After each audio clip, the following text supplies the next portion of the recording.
ગીર સોમનાથના પ્રભાસ પાટણમાં મહાબીજની ભવ્ય ઉત્સવ ઉજવણી કરવામાં આવી હતી।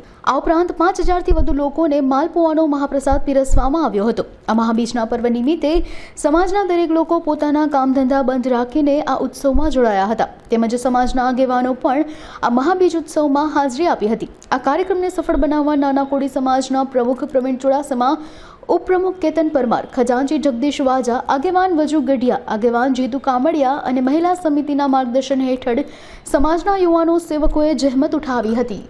ઓકે, સોમનાથ પ્રભાસ પાટણ નાના કોળીવાળા સમાજ આવેલી છે।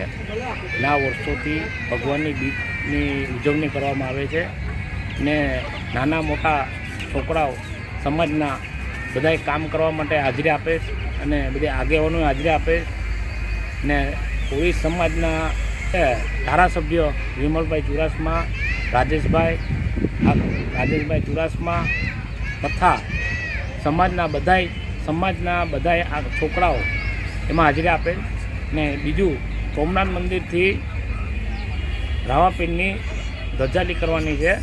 એ કોળીવાળા ઉગીને જાહે ને કોળીવાળાથી બધી એ ધજા પૂરી થઈ જાય પછી પ્રસાદ લે। પ્રસાદ લઈને બધાએ છૂટા પડશે।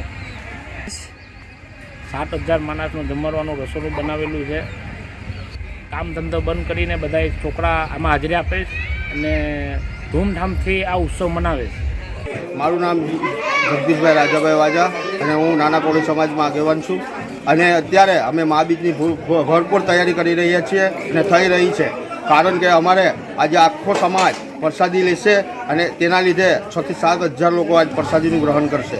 અને ત્યારે આજે ડેરીએ જાણે કે વેનેશ્વર મંદિરની પાસે અમારા માલપુઆ પણ બની રહ્યા છે કે ત્યાંથી ટ્રાન્સફર થાય નાના સમાજની વંડીમાં આવે છે અને ત્યાંથી રામદેવપીર મંદિરના આરતી પત્યા બાદ 6 થી 7000 લોકો પ્રસાદી ગ્રહણ કરશે। અને સંસદ સભ્ય શ્રી રાજેશભાઈ ચુડાસમા અને ધારાસભ્ય શ્રી અમારા વિમલભાઈ ચુડાસમા પોતે પણ પ્રસાદીનું ગ્રહણ કરવા દર વર્ષે આવે છે અને આ વર્ષે પણ આપણે શાંતિપૂર્વક આ બીજનું આયોજન કરીએ છીએ। સમાજના તમામ લોકો પોતાના કામ ધંધા બંધ રાખી અને સેવામાં જોડાય છે।